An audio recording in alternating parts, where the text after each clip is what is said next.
Now, News 4's Weather Extra with Chief Meteorologist David Paul.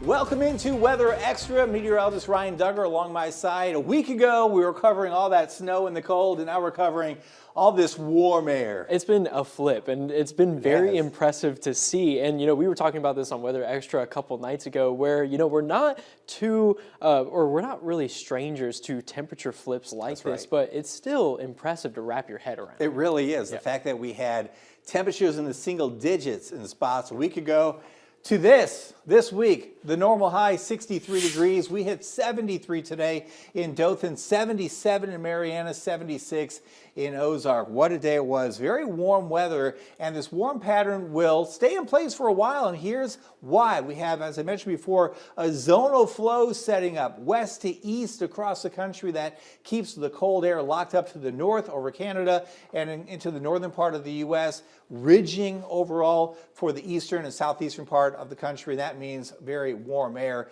and it looks like this pattern will hold for a little while, a little bit warmer than normal. Yeah, and it's going to be feeling pretty nice. And I mean, we can see that through the 7-day forecast. And for the next 8 to 14 days, this is the climate outlook. And you can see where this orange is right here through much of the southeast. And this kind of looks for, or kind of lines up with when we were looking at February's outlook. Absolutely. And those above average temperatures. So it's nice to see that that's setting in play.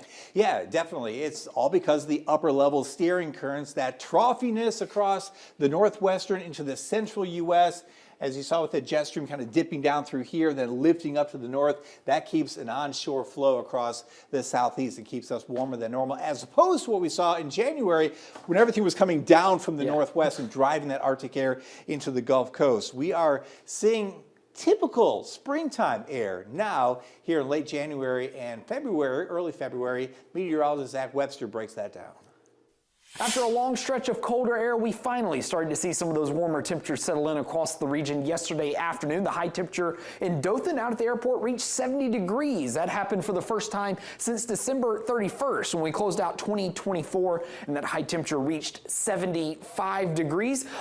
70s in January, not too terribly uncommon at all. In fact, we've seen a lot of temperatures over the last 10 years above that 70-degree mark on the first day of January, either on the first or the second day of January. The average over the last 10 years is right around January 8th. This is the latest day that we've had of 70 degrees or warmer since all the way back in 2016, when that happened all the way back on January 31st. Also a little bit later in 2018, when it took until January 10th for us to see our first 70-degree day. And even in 2024, it took all the way until January 12th for us to see our first 70-degree day. So not terribly uncommon at all to see those temperatures in the 70s fairly early in the year. In fact, one being this late is a little more on the uncommon side of things. The latest we have ever seen our first 70-degree day, you got to go all the way back to 1984 when it happened on February 10th.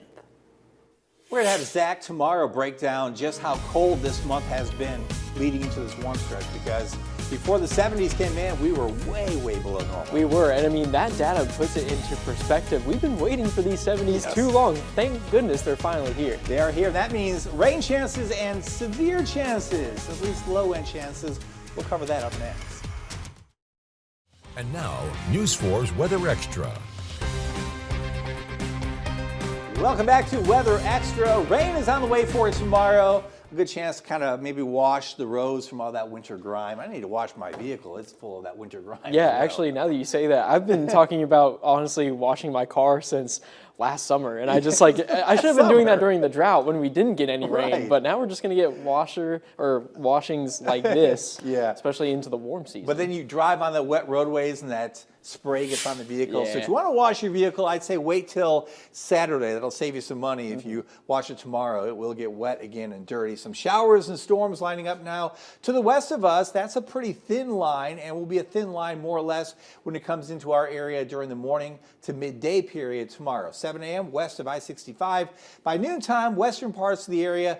During the afternoon, some red showing up. We could see some gusty winds, Ryan. That's right, yeah. There looks to be some energy that can try to make its way in from the south, and so that could influence maybe a strong storm or two. So gusty winds being the main threat, maybe an isolated tornado. The chance for that is low, but again, as we always say, not zero. But then we likely will be on the backside of those showers closer towards the evening. Yeah, so let's take a look at the energy, convective available potential energy, and this significant tornado parameter, the STP here. So you see some of that energy coming in there in the green-blue coloring as we go towards midday tomorrow. So just enough energy to produce some gusty winds and some of the stronger storms, but it looks like the low-level jet, which is key for rotation, will be displaced to the east. So more or less a straight line wind event over a tornado threat for tomorrow. And even that straight line wind event is really low, generally level 1 of 5 across the area. So we'll watch it. There could be just enough that comes together as we go through tomorrow. We are in that marginal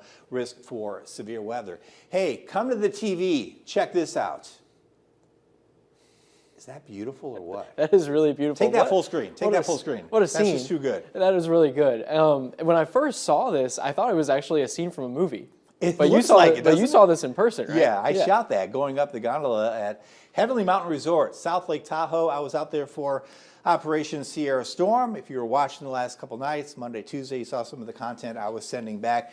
Incredible. It reminded me of those Christmas scenes where you've got those fake trees all covered in white, but it was real life. And that's a look down at Lake Tahoe from up above on Heavenly there, and it certainly was heavenly. The view is spectacular. We skied also at Sierra at Tahoe, which is on the California side, and they were devastated by a wildfire back in 2021. So a lot of the trees were burned, but at the top, still a fair amount of pines remain. And we studied some or talked some about fires out there at this conference. And this is interesting. You can come to a two-shot for this. So this is a look at a fire. You see Paradise there back in 2018. The prevailing winds in the atmosphere in black here. And what happens in these big fires, it creates an inflow into those fires. So you've got the winds up above pushing it all in this direction, but down below, you've got these winds coming in from the opposite direction, and you get these little spins. So a counterclockwise spin here, and then or clockwise here, counterclockwise there, almost like a fire tornado. So really fascinating. And you know, we can get some wildfires in parts of the Panhandle with some of the pines and even the rest of the wiregrass. So something to maybe watch in the future. Yeah, absolutely. Beautiful views out there. I'm done with the cold and the snow, though. Let's bring on spring, and it's on the way. We'll have more coming up tomorrow right here on Weather Extra. Good night.